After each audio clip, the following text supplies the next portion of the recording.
Olá, pessoal! Meu nome é Mário Frigeri, sou poeta e escritor e estou convidando vocês para os meus momentos de poesia no YouTube e Facebook. Serão mais de 800 poemas e mensagens, meus e de outros poetas, interpretados com muito carinho para iluminar o seu coração. Venham comigo!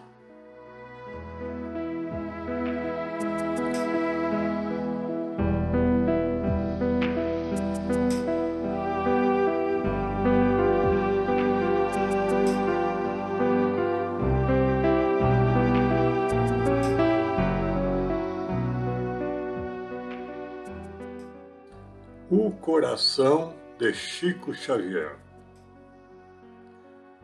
Dona Carmen Pena Perácio foi uma nobre médium mineira que praticamente iniciou Chico Xavier nas lides mediúnicas.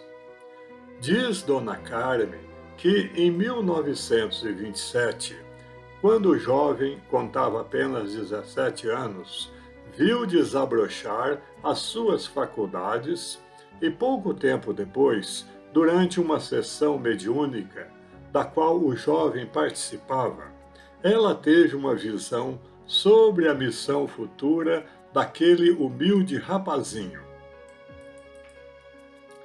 É a própria Dona Carmen quem conta, abre aspas, numa de nossas reuniões dos primeiros tempos do Centro Espírita Luiz Gonzaga, em Pedro Leopoldo, me foi mostrado um quadro fluídico que, na época, nenhum de nós que estávamos presentes naquela reunião entendeu.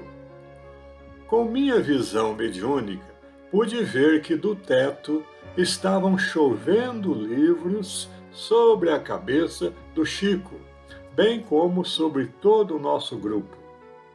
Mais tarde, quando foi publicado pela FEB o primeiro livro do Chico, intitulado Parnaso de Além Túmulo, vim a saber, por meio de um espírito amigo, que a visão fora criada por Emmanuel, o qual desejava nos avisar simbolicamente a respeito da missão que Chico viria a desempenhar no futuro, recebendo livros do plano espiritual. Fecha as aspas. Hoje sabemos que Chico Xavier, sob o comando seguro e disciplinador de seu mentor espiritual Emmanuel, recebeu mais de 450 livros ditados por vários autores do mundo invisível e publicados por inúmeras editoras, principalmente pela editora da FEB. E sabemos também que desses livros foram vendidos mais de 50 milhões de exemplares. Podemos dizer com certeza que sem Emmanuel não haveria o Chico Xavier que conhecemos hoje. A parceria entre ambos de fidelidade a Jesus Cristo e a Allan Kardec foi tão poderosa que, certa ocasião, o médium mineiro deu a respeito de seu mentor espiritual o seguinte testemunho. Abre aspas. Lembro-me de que, num de seus primeiros contatos comigo, Emmanuel me preveniu que pretendia trabalhar ao meu lado por longo tempo, mas que eu deveria procurar, acima de tudo, os ensinamentos de Jesus e as lições de Allan Kardec. E disse mais, que se um dia ele, Emmanuel, me aconselhasse algo que não estivesse de acordo com as palavras de Jesus e de Kardec, eu devia permanecer com Jesus e Kardec, procurando esquecê-lo. Fecha as aspas.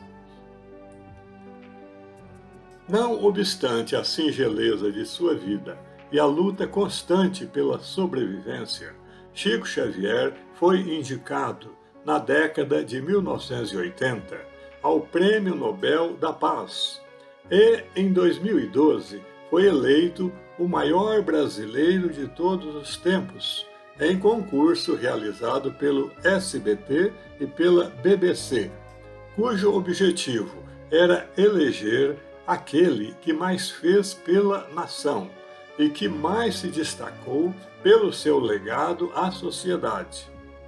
Em segundo lugar ficou Santos Dumont e em terceiro a princesa Isabel.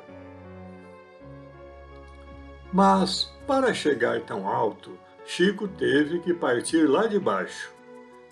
Francisco Cândido Xavier nasceu em Pedro Leopoldo, em 1910, e faleceu em Uberaba em 2002, com 92 anos.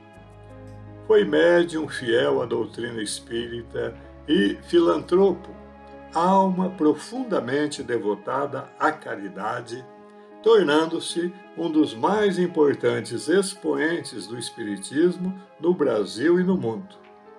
Todos os livros psicografados por ele tiveram seus direitos autorais cedidos para instituições de caridade. Psicografou também graciosamente cerca de 10.000 cartas para conforto espiritual de seus destinatários.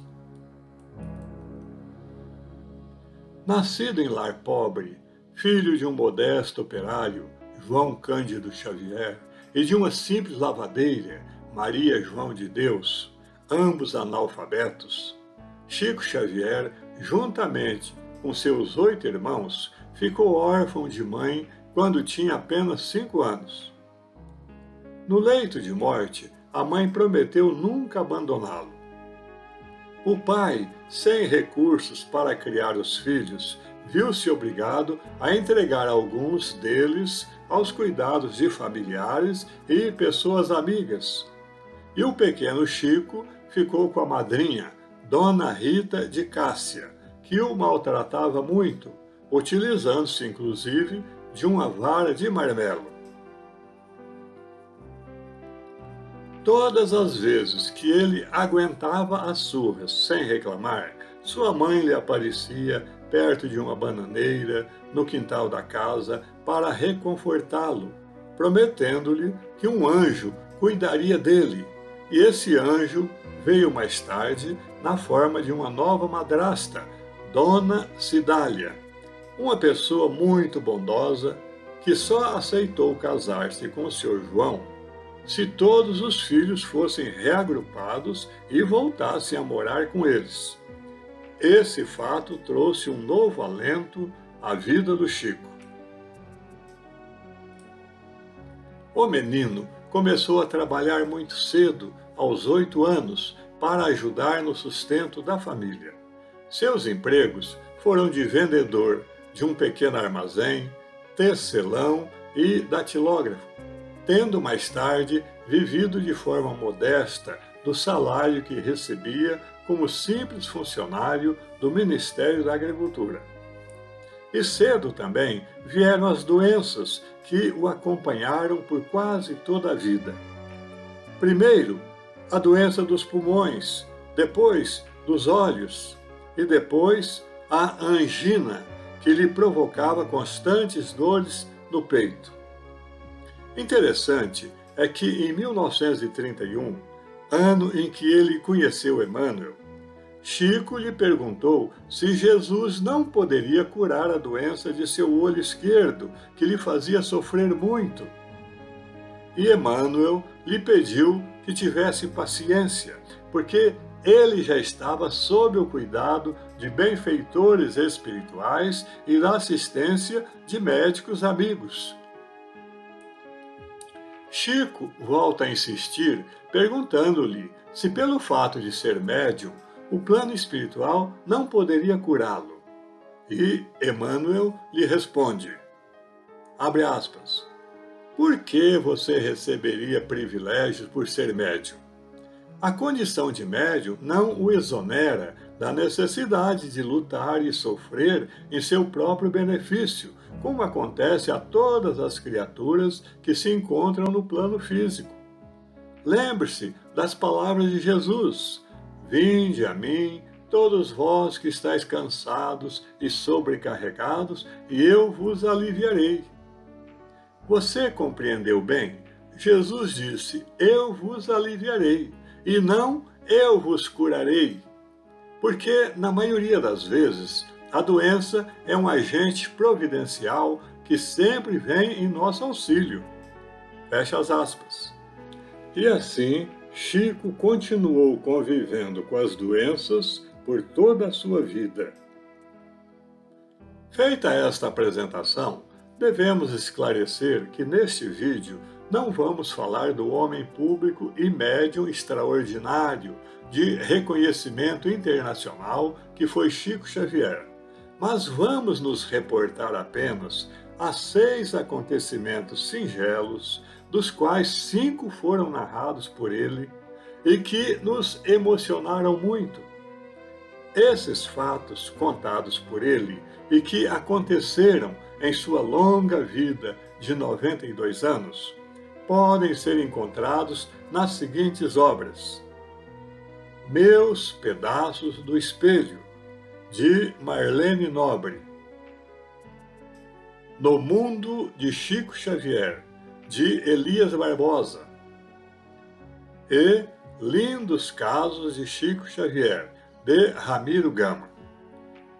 Os textos foram condensados por nós, lembrando que condensar é contrair o texto sem alterar o seu significado. Dito isto, vamos aos fatos. Primeiro caso: visão antes de reencarnar. Neste primeiro caso, Chico vai relatar a primeira visita espiritual que ele fez, acompanhado por seus benfeitores do mundo invisível, a seu futuro lar em Pedro Leopoldo por volta de 1909, ou um pouco antes, o lar que iria recebê-lo dentro em pouco tempo como filho de João Cândido Xavier e Maria João de Deus. É Chico Xavier quem está falando. De minha parte, enxergava pela primeira vez a paisagem de Pedro Leopoldo. Era como um vale úmido a vida modesta em que pisávamos. Uma cachoeira de águas claras parecia cantar no terreno recentemente desbravado, e as linhas da via férrea se me apresentavam como antenas horizontais do progresso que penetravam pelos campos verdes. Um ribeirão separava o povoado em 2 regiões distintas. Do lado norte, de que vínhamos, estava a indústria nascente dos tecidos de algodão, e para cá do riacho, no lado sul, o casario escasso parecia um conjunto de grandes pombais caiados de branco. A oeste, o sol já declinava no poente. Entrei com os benfeitores amigos numa rua que se abria, como até hoje, à frente de uma igreja singela, construída em louvor à Mãe de Jesus. Paramos à porta de entrada da casa que seria o meu futuro lar.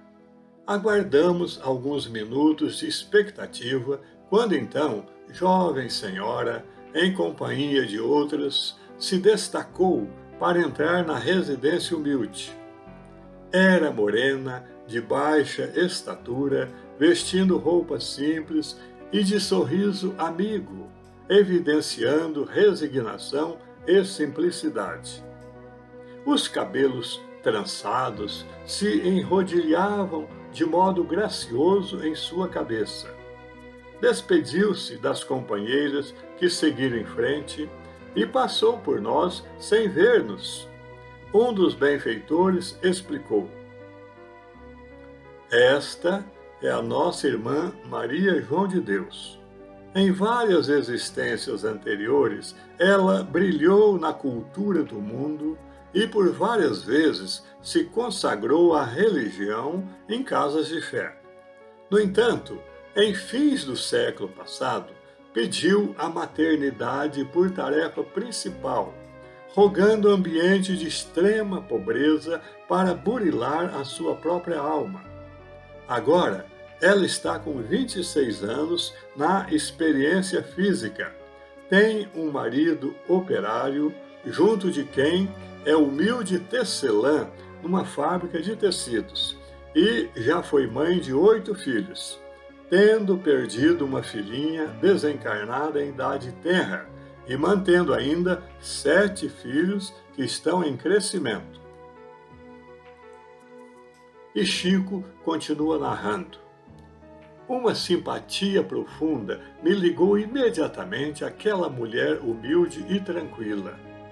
Parecia-me rever, em roupagem diferente, uma irmã querida, de quem me afastara no passado, mas sem saber por quanto tempo. Incapaz de explicar a emoção que me dominava, caí em pranto, no qual a dor se misturava à alegria, pois eu estava reencontrando agora uma criatura afetuosa e amiga. Lembro-me de que não pude me conter e caminhei em direção a ela, envolvendo-a num grande abraço. A senhora sentiu profunda comoção e começou também a chorar, ignorando como explicar a si mesma o motivo de tantas lágrimas. Decorridos alguns instantes, entrou o marido, um homem claro, magro e alto, usando colete antigo sob o paletó comum, e após retirar um boné que trazia na cabeça com flóculos de algodão, perguntou: Maria, o que houve? Por que você está chorando? João, respondeu ela, eu mesma não sei. Estou assim como quem se recorda de alguém que a gente ama e que a morte não nos deixa mais ver. Você andou lendo algum romance, disse aquele que iria ser meu pai. Não li nada. É apenas um estado estranho que estou sentindo agora, explicou minha futura mãe.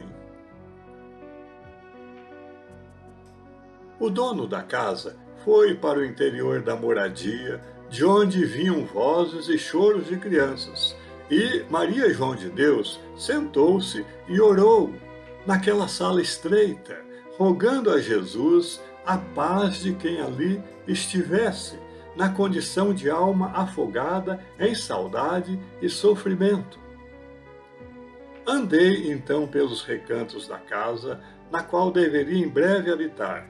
A pobreza e a simplicidade de tudo faziam-me chorar muito.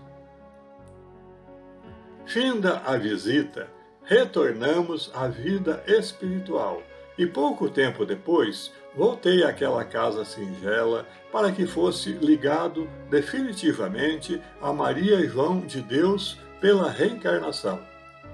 Isto ocorreu em 1910, quando tive a obrigação de obedecer às severas disciplinas espirituais, a fim de que tudo ocorresse segundo o que for estabelecido nos planos superiores, e não de acordo com os meus ideais egoísticos, de quem só procurava felicidade e amor.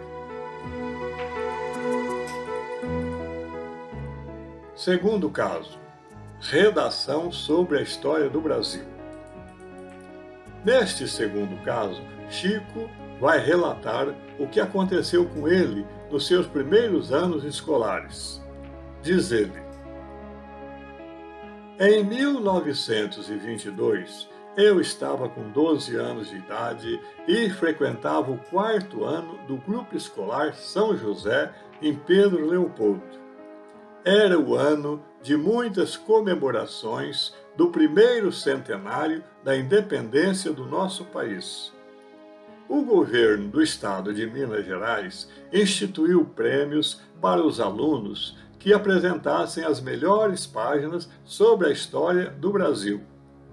Nossa professora, Dona Rosária Laranjeira, marcou data para a referida prova. Abertos os trabalhos na classe, quando começamos os preparativos para a escrita, vi um homem ao meu lado ditando como eu deveria escrever. Assustei-me com a visão e perguntei ao aluno que estava ao meu lado se ele estava vendo o homem, e ele disse que não. O homem, porém, me disse o primeiro trecho que eu deveria escrever. Tendo ouvido claramente, pedi licença para levantar-me e fui até o estrado sobre o qual a professora estava sentada e lhe disse em voz baixa: Dona Rosária, perto de mim, lá na carteira, eu vejo um homem ditando o que eu devo escrever. Depois de escutar-me, a professora me perguntou também em voz baixa: E o que é que ele está mandando você escrever? Eu repeti o que ouvira do Espírito, dizendo: Ele me disse que eu devo começar a prova da seguinte forma: O Brasil, descoberto por Pedro Álvares Cabral, pode ser comparado ao mais precioso diamante do mundo, que logo passou a ser engastado na coroa portuguesa. A professora demonstrou admiração no semblante, mas me disse em voz mais baixa ainda: Volte, meu filho, para a sua carteira e escreva a sua prova. A sala está repleta de alunos que nos observam, e agora não é o momento de você ver pessoas que ninguém vê. Não acredite que esteja escutando estranhos. Você está ouvindo a você mesmo. Dê atenção ao seu pensamento. Cuide de sua obrigação e não fale mais nisso. Voltei e escrevi o que o Espírito ditava, porque ou eu escrevia ou desobedecia à professora, a quem eu respeitava e amava muito. Nossas provas, bem como as provas provenientes de todo o Estado, foram enviadas à Secretaria da Educação em Belo Horizonte. Passados alguns dias, o nosso grupo em Pedro Leopoldo recebeu a notícia de que as autoridades da capital mineira me haviam distinguido com menção honrosa, o que era demais para mim. Dona Rosária Laranjeira ficou muito feliz, mas de minha parte eu sabia que as páginas não eram minhas.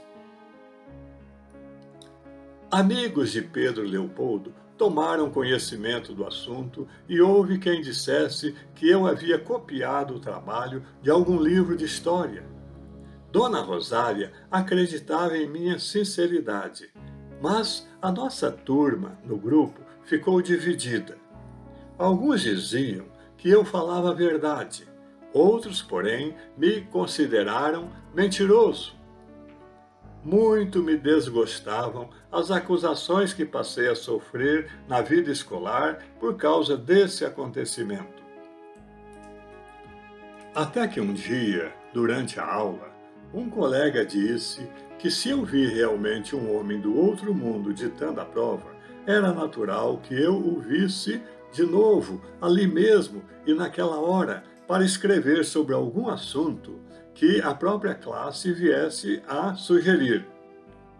Nesse justo momento, tornei a ver o homem que os outros não viam e comuniquei à professora que ele me dizia estar pronto para escrever. Dona Rosária hesitou em aceitar o oferecimento, mas os meus colegas insistiram tanto que ela me permitiu ir à lousa a fim de escrever o ditado. Qual é o tema sobre o qual o Chico vai escrever? Perguntou um dos alunos. Então, uma nossa colega sugeriu o seguinte: gostaria que o tema fosse areia, porque tenho carregado muita areia para ajudar meu pai a fazer uma pequena construção. Todos os alunos riram da lembrança e acharam que a areia era uma coisa desprezível para servir de tema. Alguns fizeram piadas, mas o pedido da jovem foi aprovado. Então eu peguei o giz e o espírito ao meu lado começou dizendo: Meus filhos, ninguém escarneça da criação. O grão de areia é quase nada, mas parece uma estrela pequenina refletindo o sol de Deus. A composição foi escrita com muitas ideias que eu seria incapaz de conceber nos meus 12 anos de idade. Os alunos ficaram em silêncio por alguns instantes e, quando voltaram a conversar, Dona Rosália determinou o encerramento do assunto e proibiu daí por diante qualquer comentário na classe sobre pessoas invisíveis.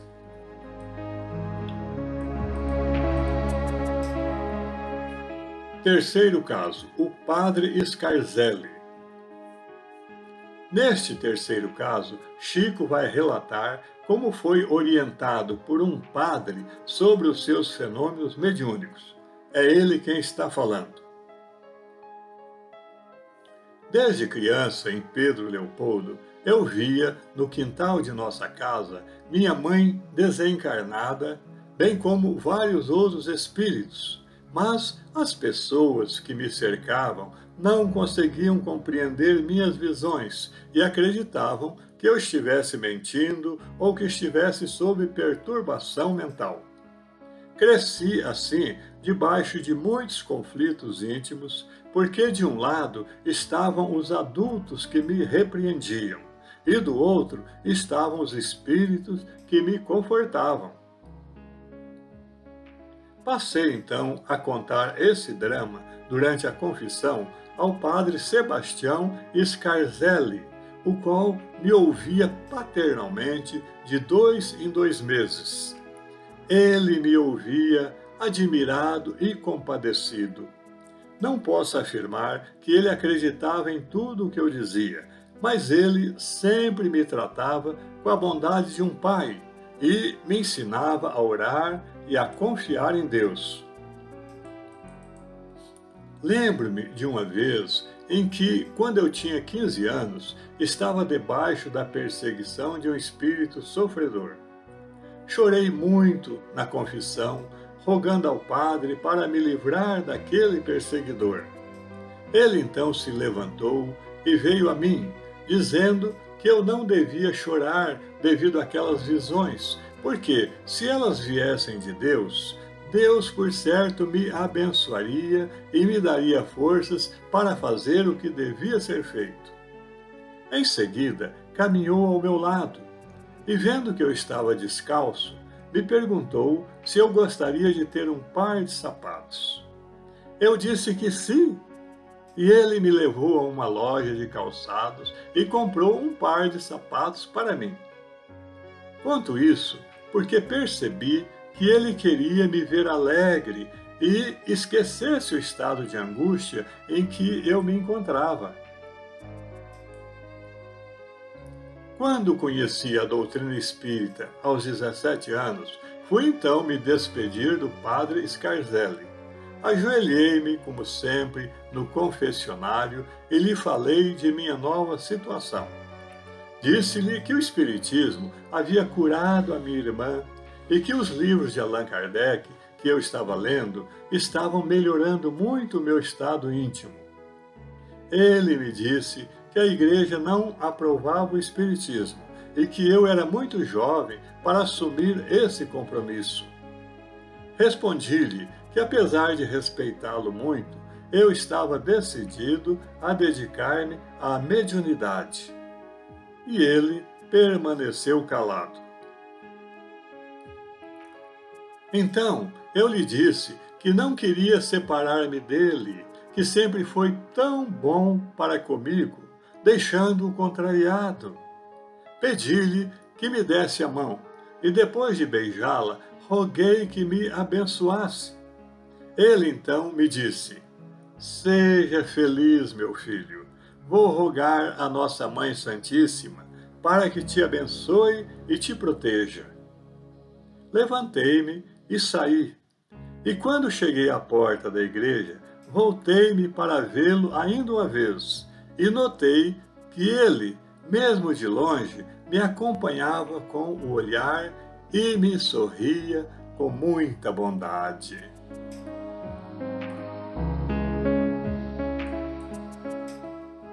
Quarto caso, o beijo do menino. Neste quarto caso, Chico vai relatar o que aconteceu quando um menino o fez perder um ônibus. Diz o médium: há cerca de 2 anos, eu estava em Uberaba esperando um ônibus para ir ao cartório. A distância era de uns 3 quilômetros. Eu estava com o horário marcado e não podia perder aquela condução. Mas, quando o ônibus se aproximou e estava quase parando, uma criança de uns 5 anos, em estado de aparente penúria, gritava para mim de longe. Ela chamava por meu nome, gritando "Tio Chico!" e parecia com muita ansiedade. O ônibus parou e eu pedi então ao motorista que continuasse seu trajeto, porque aquela criança vinha correndo na minha direção e eu supus que ela estivesse com grande necessidade de alguma providência. O ônibus seguiu o seu trajeto e eu perdi naturalmente o horário que tinha marcado com o cartório. A criança chegou ao meu lado, ofegante e respirando com muita dificuldade. E eu lhe perguntei: mas o que aconteceu, meu filho? E ela respondeu: tio Chico, eu queria pedir ao senhor para me dar um beijo. Eu acho que esse foi um dos acontecimentos mais importantes da minha vida. Quinto caso, as 2 moças do táxi. Neste quinto caso, Chico vai contar um dos fatos que mais o deixaram impressionado quando ele residia em Uberaba. Diz ele: de todos os gestos de solidariedade cristã a que assistimos diariamente em Uberaba, um deles está para sempre guardado em meu coração. O que aconteceu foi o seguinte: em 1965, uma senhora enferma veio bater, bem de manhã cedo, à porta do Centro Comunhão Espírita Cristã. Ela trazia uma carta de recomendação de um médico da zona rural, dirigida a um cardiologista de Uberaba, que deveria atendê-la. A doente, porém, mal informada, veio à nossa instituição, crendo estar no endereço certo. Acontece que, ao chegar ao nosso centro, foi acometida de um súbito mal-estar. O coração pulsava descompassado e a palidez cobria-lhe o rosto. Não tínhamos médico na casa naquele momento, então procurei reanimar a enferma, que era uma velhinha simpática, e assim que ela melhorou, eu a convidei a seguir-me até o consultório do cardiologista indicado, pois o socorro médico era assunto de máxima urgência. Caminhamos vagarosamente pela Avenida Belo Horizonte à procura de um táxi. No entanto, chegados que fomos ao asfalto, ela entrou novamente em crise, agravada agora de vômitos. Nisso, parou perto de nós um carro elegante com 2 senhoras primorosamente trajadas. Perguntaram-me o que estava acontecendo e eu lhes contei em poucas palavras, rogando-lhes, se possível, que nos mandassem um táxi. Nesse momento, as 2 senhoras desceram do carro, oferecendo-se para nos ajudar. Não levaram em consideração as peças valiosas que forravam o automóvel, nem a roupa de alto preço com a qual estavam vestidas. Ajudaram-me a carregar a velhinha, cujo estado físico se fizera então lastimável, e instalaram-na ao meu lado no banco do veículo, como se estivessem tratando de uma parenta muito querida. Em seguida, Uma delas acionou o motor e o carro avançou devagar. Paramos em um telefone próximo e a amiga que acompanhava a motorista telefonou para o cardiologista citado, o qual optou pela internação imediata da enferma no Hospital das Clínicas. Em pouco tempo, a doente foi situada no leito do hospital, encontrando o repouso de que tanto necessitava. Muito comovido, então, eu disse às duas damas: rogo perdão às senhoras pelo incômodo que lhes dei. Ambas sorriram e uma delas disse com muita bondade: não diga isso, somos todos irmãos perante Jesus. Até hoje, não sei como se chamam e ignoro a que religião possam pertencer. Sei apenas que elas foram para nós, tanto para a doente quanto para mim, dois anjos saídos do Evangelho, fazendo-me lembrar aquela parábola do samaritano contada por Jesus. Sexto caso: saudades de Jesus. Este sexto e último caso não é Chico quem vai contar, mas Adelino da Silveira, no seu livro Momentos com Chico Xavier. Vamos ao caso. Adelino da Silveira estava visitando Chico Xavier e, como normalmente acontecia, desfrutava da companhia do médium em sua casa em Uberaba. Chico já estava bem avançado em idade e seu estado de saúde não mais lhe permitia que se deslocasse até o grupo espírita da prece. Formou-se então uma fila enorme que abrangia vários quarteirões. Eram pessoas, jovens e idosos, dos mais distantes lugares do país que desejavam ver o médium e iam passando uma a uma em sua frente. Ao ver essas pessoas tão ansiosas para tocá-lo, Chico perguntou a Adelino: eu fico muito comovido com a bondade dessas pessoas em vir visitar-me. Não tenho mais nada para lhes dar. Estou quase morto. Por que você acha que mesmo assim eles vêm me ver? Adelino pensou um pouco, como se estivesse em meditação, e em seguida respondeu: Chico, eu acho que essas pessoas estão com saudades de Jesus. A multidão continuava desfilando. Todos beijavam a mão do médium e o médium, por sua vez, beijava a mão de todos. Quando a noite já ia avançada e a fila havia diminuído sensivelmente, Adelino percebeu que os lábios do Chico estavam levemente sangrando, pelo fato dele haver beijado a mão de centenas e centenas de pessoas. Adelino ficou com tanta pena daquele homem, que agora se encontrava com 88 anos, mas que havia atendido carinhosamente por mais de 70 anos as pessoas de todos os lugares, que se atreveu a perguntar-lhe: Chico, por que você beija a mão deles? E o Chico respondeu: porque eu não posso me curvar para beijar os seus pés.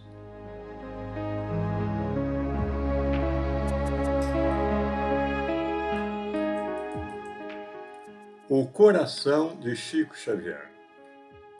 Caros amigos internautas, nos primeiros anos da missão mediúnica de Chico Xavier, às vezes se estabeleciam acaloradas discussões em torno de seu nome, e o médium sofria muito para dar explicações que nem sempre eram compreendidas. Um dia, na hora habitual de suas preces particulares, ele pediu socorro ao mundo espiritual para resolver esse problema. Então, apareceu-lhe sua finada mãe, Dona Maria João de Deus, e lhe disse: meu filho, para curar essas inquietações, você deve usar a água da paz. O médium, seguindo essa orientação, procurou no dia seguinte o medicamento em todas as farmácias de Pedro Leopoldo e não encontrou. Procurou em seguida em Belo Horizonte e também não encontrou.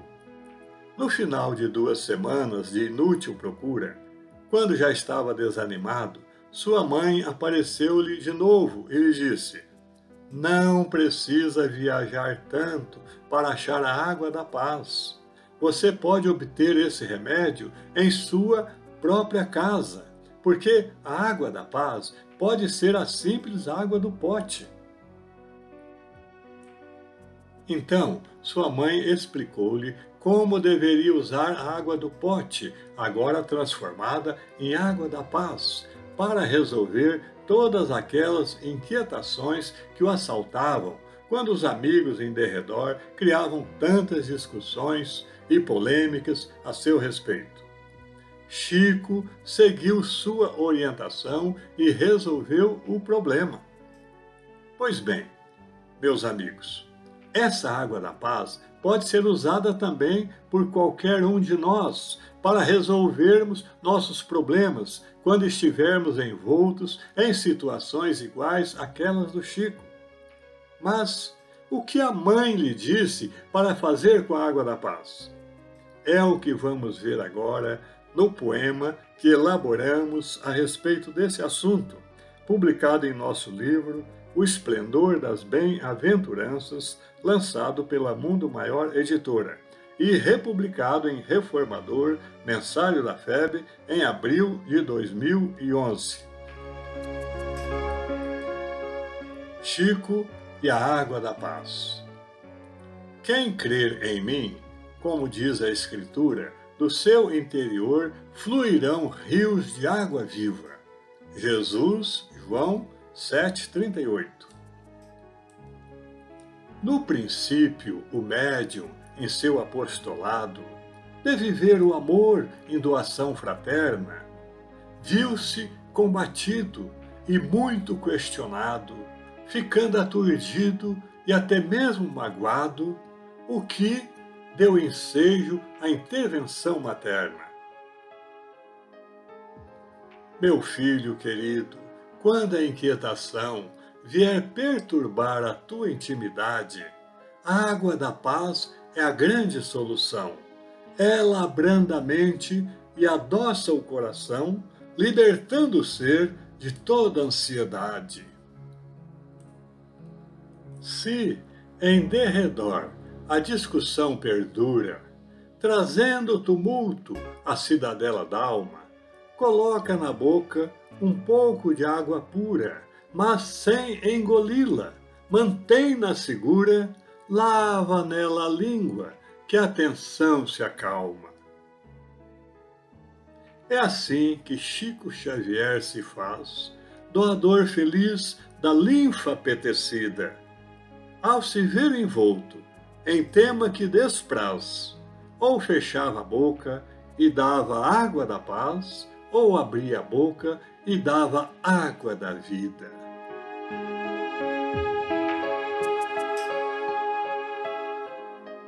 É isso. Espero que vocês tenham gostado.